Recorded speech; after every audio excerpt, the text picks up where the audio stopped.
Hi friends, ഇന്ന് നമ്മൾ discuss ചെയ്യുന്നു കേരള പബ്ലിക് സർവീസ് കമ്മീഷൻ 2015 നടത്തിയ LDC ലെവൽ ആദ്യ 20 GK ചോദ്യങ്ങൾ. PSCയുടെ എക്സാമിനെ സംബന്ധിച്ച് GK ചോദ്യങ്ങൾ മുൻകാല ആവർത്തന ചോദ്യങ്ങൾ തന്നെയായിരിക്കും. അപ്പോൾ അതിനുവേണ്ടി നമ്മൾ ഇനി തയ്യാറെടുക്കുമ്പോൾ ഇതുവരെ നടത്തിയിട്ടുള്ള PSCയുടെ മിനിമം 10 വർഷത്തെ മുൻകാല ചോദ്യങ്ങൾ ഒന്ന് പഠിക്കുകയാണെങ്കിൽ നമുക്കൊരു നല്ലൊരു റാങ്ക് തന്നെ മേടിക്കാൻ സാധിക്കും. നമുക്ക് ചോദ്യത്തിലേക്ക് കടക്കാം. ക്ലാസ്സിലേക്ക് കടക്കുന്നതിന് മുമ്പ് അൺഅക്കാഡമി എന്ന ഓൺലൈൻ സ്റ്റഡി പ്ലാറ്റ്ഫോമിനെ പരിചയപ്പെടുത്തുന്നു. ഒരു PSC ഉദ്യോഗാർത്ഥി എന്ന നിലയിൽ ഏറ്റവും ഉപകാരപ്രദമായ ഒരു ഓൺലൈൻ സ്റ്റഡി ട്യൂട്ടോറിയൽ തന്നെയാണ് അൺഅക്കാഡമി എന്ന് പറയുന്നത്. കേരളത്തിലെ മികച്ച അധ്യാപകർ കൈകാര്യം ചെയ്യുന്ന ഇതിൽ ഇപ്പോൾ ഒട്ടനവധി ബാച്ച് കോഴ്സുകൾ ആരംഭിച്ചിട്ടുണ്ട്. അതിൽ ആദ്യത്തെ ബാച്ച് കോഴ്സ് എന്ന് പറയുന്നത് ദൗത്യമാണ്. അതായത് ഡിഗ്രി ലെവൽ അല്ലെങ്കിൽ സെക്രട്ടേറിയറ്റ് അസിസ്റ്റന്റ് എക്സാമിന് ഫോക്കസ് ചെയ്തുകൊണ്ടുള്ളവർക്കുള്ള ദൗത്യം എന്നൊരു ബാച്ച് കോഴ്സ് ഇപ്പോൾ അവൈലബിൾ ആണ്. തുടർന്നുള്ളത് ജേതാവ്, അതായത് LDC മെയിൻ എക്സാമിനെ ഫോക്കസ് ചെയ്തുകൊണ്ടുള്ളവർക്കുള്ള ബാച്ച് കോഴ്സ് ജേതാവ്. ദിശ ഉണ്ട്, അത് +2 ലെവൽ എക്സാമിനെ ഫോക്കസ് ചെയ്തുകൊണ്ടുള്ള ദിശ. ജേതാവ് എന്ന ബാച്ച് കോഴ്സ് അത് LGS മെയിൻ എക്സാമിനെ ഫോക്കസ് ചെയ്തുകൊണ്ടുള്ളതാകുന്നു. പിന്നെയുള്ളത് ഒട്ടനവധി ടെസ്റ്റ് സീരീസ്. അപ്പോൾ ഈ ഒരു ടെസ്റ്റ് സീരീസിലൂടെ നമ്മുടെ ലെവൽ നമുക്ക് മനസ്സിലാക്കാവുന്നതാണ്. പിന്നെ ഒട്ടനവധി മോക്ക് ടെസ്റ്റുകളെല്ലാം ഉണ്ട്. അപ്പോൾ ഈ മോക്ക് ടെസ്റ്റുകളിലെല്ലാം ഉന്നത റാങ്ക് മേടിക്കുന്നവർക്ക് ഇതിൽ ഒട്ടനവധി ഓഫേഴ്സാണ്. അതിൽ ആദ്യ റാങ്ക് മേടിക്കുന്ന ഈ മോക്ക് ടെസ്റ്റിൽ ആദ്യ റാങ്ക് മേടിക്കുന്നവർക്ക് 1 ഇയർ സബ്സ്ക്രിപ്ഷൻ എല്ലാം ഫ്രീ ആണ്. പിന്നെ ഒട്ടനവധി മറ്റു ഫീച്ചേഴ്സാണ് ഈ ഒരു പ്ലാറ്റ്ഫോമിൽ ഉള്ളത്. അപ്പോൾ ഇത് മാക്സിമം എല്ലാവരും യൂട്ടിലൈസ് ചെയ്യുക. പിന്നെ ഓഗസ്റ്റ് മാസത്തെ മെഗാ ഓഫർ എന്ന് പറയുന്നത് 1 വർഷത്തെ സബ്സ്ക്രിപ്ഷൻ എടുക്കുകയാണെങ്കിൽ 2 മാസം കൂടി ഫ്രീ ലഭിക്കുന്നതാണ്.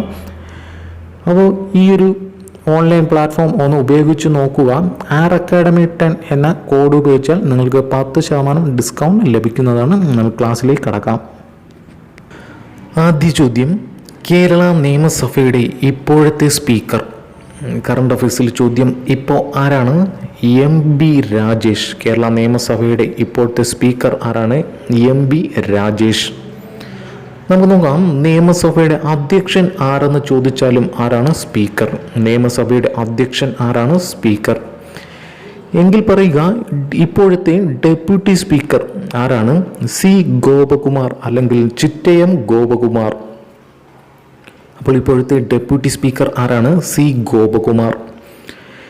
ഇനി നമ്മുടെ നിയമസഭയുടെ ആദ്യ സമ്മേളനം നടന്നു എന്നാണ്? 1957 ഏപ്രിൽ 27. കേരള നിയമസഭയുടെ ആദ്യ സമ്മേളനം നടന്നു 1957 ഏപ്രിൽ 27. ആയതിനാൽ തന്നെ ഈ ഏപ്രിൽ 27 നിയമസഭാ ദിനമായി ആചരിക്കുന്നു. ഇനി നോക്കാം, നമുക്ക് ഇപ്പോൾ നിലവിലുള്ളത് 15ാം നിയമസഭയാണ്. 2021 ഇലക്ഷൻ കഴിഞ്ഞു, 15ാം നിയമസഭ.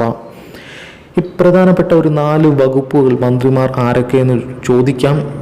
ആദ്യം പഠിക്കുക ഗതാഗതം. ഗതാഗത വകുപ്പ് മന്ത്രി ആരാണ്?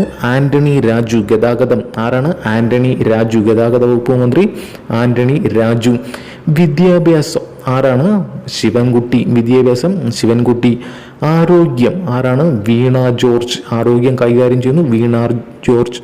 കൃഷി വകുപ്പ് മന്ത്രി ആരാണ്? പ്രസാദ്. ഈ 4 വകുപ്പുകളും ഇതും കൂടി ഒന്ന് ഓർത്തിരിക്കുക. അടുത്ത ചോദ്യം, ഇന്ത്യയിൽ ആദ്യമായി 4G മൊബൈൽ സർവീസ് ആരംഭിച്ച സെല്ലുലാർ കമ്പനി ഏതാണ്? Option C Airtel. അപ്പോൾ ഇന്ത്യയിൽ ആദ്യമായി 4G മൊബൈൽ സംവിധാനം ആരംഭിച്ചു എയർടെൽ. എങ്കിൽ പറയുക ഇന്ത്യയിലെ ആദ്യ 5G കേപ്പബിൾ ടെക്നോളജി ആയ മിമോ വികസിപ്പിച്ചത് ആരാണ്? മിമോ വികസിപ്പിച്ചെടുത്ത് ആരാണ്? 5G ആണ്. ആരാണ്? അതും എയർടെൽ. ഇപ്പോൾ 5G ചോദിച്ചാലും 4G ചോദിച്ചാലും ആരാണ്? എയർടെൽ. എങ്കിൽ കേരളത്തിലെ ഏറ്റവും വലിയ ഫോൺ സർവീസ് ദാതാവ് ആരാണ്? അത് വോഡാഫോൺ ഐഡിയ. Vodafone idea. അടുത്ത ചോദ്യം, മുല്ലപ്പെരിയാർ ഡാമിലെ ജലനിരപ്പ് എത്ര അടിയാക്കണമെന്നാണ് സുപ്രീം കോടതി വിധിച്ചത്? എത്ര അടിയാണ്? 142 അടി. ഓപ്ഷൻ D ആണ് ആൻസർ. അപ്പോൾ നമ്മൾ ഇവിടുത്തെ ടോപ്പിക് ഏതാണ്? മുല്ലപ്പെരിയാർ. അപ്പോൾ മുല്ലപ്പെരിയാർ എന്താണ് വിശേഷണം? എന്താണ്? കേരളത്തിലെ ആദ്യത്തെ ഡാം. കേരളത്തിലെ ആദ്യത്തെ ഡാം ഏതെന്ന് ചോദിച്ചാൽ അത് മുല്ലപ്പെരിയാർ ഡാം. ഇടുക്കി ജില്ലയിൽ പെരിയാർ നദിയിൽ പീരുമേട് താലൂക്കിൽ കുമിളി പഞ്ചായത്തിൽ സ്ഥിതി ചെയ്യുന്നു. കുമിളി പഞ്ചായത്തിൽ സ്ഥിതി ചെയ്യുന്നു. എവിടെയാണ്? ഇടുക്കി ജില്ലയിൽ പെരിയാർ നദിയിൽ പീരുമേട് താലൂക്കിൽ കുമിളി പഞ്ചായത്തിലാണ് നമ്മുടെ മുല്ലപ്പെരിയാർ ഡാം സ്ഥിതി ചെയ്യുന്നത്. 1887 നിർമ്മാണം ആരംഭിച്ചു എന്നാണ്. 1887 നിർമ്മാണം ആരംഭിച്ചു. 1895 കംപ്ലീറ്റ് ചെയ്തു. ഈ വർഷം ഒന്ന് പഠിക്കുക. 1887 നിർമ്മാണം ആരംഭിച്ചു, 1895 നിർമ്മാണം പൂർത്തിയായി. ഇനി പഠിക്കുക, ഈ മുല്ലപ്പെരിയാർ ഡാമിൻ്റെ ശില്പി എന്നറിയപ്പെടുന്നു ആരാണ്? ജോൺ പെന്നിക്വിക്ക്. മുല്ലപ്പെരിയാർ ഡാമിൻ്റെ ശില്പി ആരാണ്? ജോൺ പെന്നിക്വിക്ക്. ഇത് ഉദ്ഘാടനം ചെയ്തു എന്നാണ്.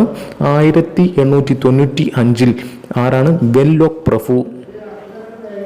ഇനി പഠിക്കുക, ഇതിൻ്റെ സുരക്ഷയെക്കുറിച്ച്, മുല്ലപ്പെരിയാർ ഡാമിൻ്റെ സുരക്ഷയെക്കുറിച്ച് പഠിക്കാൻ സുപ്രീം കോടതി നിയമിച്ച കമ്മിറ്റിയുടെ തലവൻ ആരാണ്? അത് AS ആനന്ദ്. അപ്പോൾ ആ ഒരു സുപ്രീം കോടതിയുടെ നിരീക്ഷണത്തിൻ്റെ ഫലമായിട്ടാണ് 142 അടിയാക്കി നിലനിർത്താൻ നിർദ്ദേശിച്ചത്. ഇനി ഇതിനെ സംബന്ധിച്ച് ഒരു ഡാം 1999 എന്ന സിനിമ സംവിധാനം ചെയ്തു ആരാണ്? സോഹൻ റോയ്. ഇനി ഈ മുല്ലപ്പെരിയാർ ഡാം ഒരു കരാറുണ്ട്. ആ കരാറിൻ്റെ സമയത്തെ തിരുവിതാംകൂർ രാജാവ് ആരെന്ന് ചോദിച്ചാൽ അത് ശ്രീമൂലം തിരുനാൾ. അപ്പോൾ ജസ്റ്റ് ഒന്ന് ഔട്ട്ലൈൻ ഒന്നുകൂടി ഓർക്കുക. 1887 നിർമ്മാണം ആരംഭിച്ചു, 1895 പ്രവർത്തനവും കഴിഞ്ഞു, ഉദ്ഘാടനവും കഴിഞ്ഞു എന്നും ഓർക്കുക. അടുത്ത ചോദ്യം, കേരളത്തിലെ ആദ്യ മോണോറെയിൽ പദ്ധതി നിലവിൽ വരുന്ന നഗരങ്ങൾ ഏതൊക്കെയാണ്? ഓപ്ഷൻ ഡി തിരുവനന്തപുരവും കോഴിക്കോടും. കേരളത്തിലെ ആദ്യ മോണോറെയിൽ നിലവിൽ വരുന്ന നഗരങ്ങൾ തിരുവനന്തപുരം, കോഴിക്കോട്. എന്നാൽ ഇന്ത്യയിൽ ആദ്യമായി മോണോറെയിൽ നിലവിൽ വന്നു എവിടെയാണ്? മുംബൈ. ആ മോണോറെയിൽ M4 മുംബൈ എന്ന് പഠിക്കുക. അടുത്ത ചോദ്യം, കേരള സംസ്ഥാന മുന്നാക്ക വികസന കോർപ്പറേഷൻ്റെ പുതിയ പേര്. അപ്പോൾ അത് വികസിക്കണം, സമുന്നതി. ഓപ്ഷൻ എ ആണ് ആൻസർ. വലുപ്പത്തിൽ ലോകത്തിൽ ഇന്ത്യയുടെ സ്ഥാനം എത്രയാണ്? 7. കോഡ് എന്താണ്? RCU കുബൈ. അപ്പോൾ RC കോഡ് ഇതാണ്, RCU. പിന്നെ ഉള്ളത് CBAI. RC ഉക്കുബൈ എന്നോ RCU കുബൈ എന്നോ അങ്ങനെ പഠിക്കുക. RC ഉക്കുബൈ. അപ്പോൾ R എന്താണ്? Russia, C Canada, U USA അല്ലെങ്കിൽ America, C China, B Brazil, A Australia. 7ാമത് വരുന്നു നമ്മുടെ ഇന്ത്യ. ഇന്ത്യയുടെ അയൽ രാജ്യങ്ങളിൽ ഏറ്റവും വലുത് ഏതാണ്? ചൈന. Option C China. എന്നാൽ ഏറ്റവും ചെറുത് ചോദിച്ചാൽ അത് ഭൂട്ടാൻ. ഭൂമിശാസ്ത്രപരമായ സവിശേഷതയുടെ അടിസ്ഥാനത്തിൽ ഇന്ത്യ ഏത് വിഭാഗത്തിൽപ്പെടുന്നു? ഏതാണ്? ഉപദ്വീപീയ പീഠഭൂമി. അതായത് ഉപദ്വീപ്.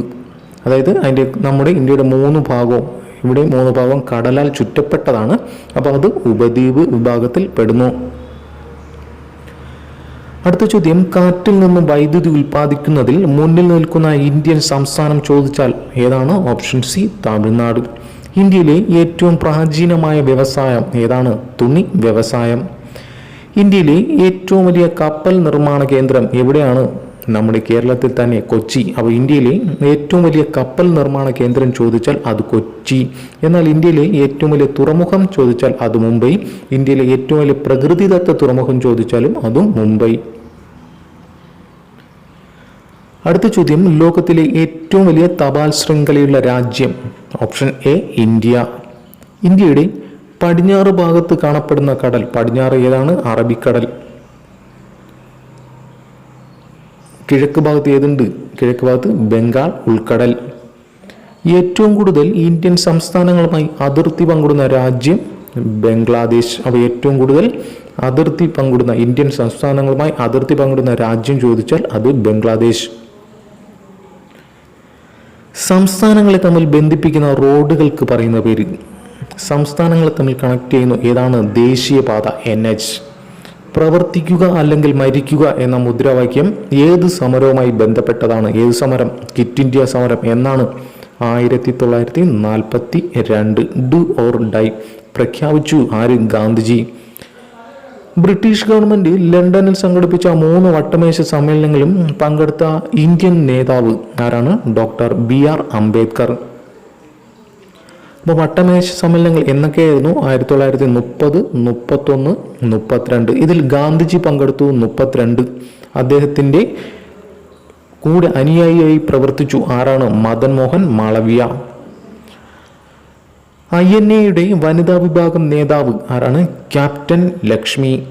ഇന്ത്യൻ സ്വാതന്ത്ര്യ സമര ചരിത്രത്തിൽ ഗാന്ധിയൻ കാലഘട്ടം എന്നറിയപ്പെടുന്നു 1919 മുതൽ 47 വരെ. സ്വരാജ്യം എൻ്റെ ജന്മാവകാശമാണ്, ഞാനത് നേടുക തന്നെ ചെയ്യും എന്ന് പ്രഖ്യാപിച്ചു ആര്? ബാലഗംഗാധര തിലക്. Option C Balagangadhara Tilak. അപ്പോൾ ഇത്രയുമാണ് നമ്മൾ ഇന്ന് ഡിസ്കസ് ചെയ്ത ചോദ്യങ്ങൾ കണ്ടപ്പോൾ മനസ്സിലായി. ഒരുപാട് ആവർത്തനമുള്ളതാണ്. വീണ്ടും മറ്റൊരു വീഡിയോയിൽ കാണാം. Thank you.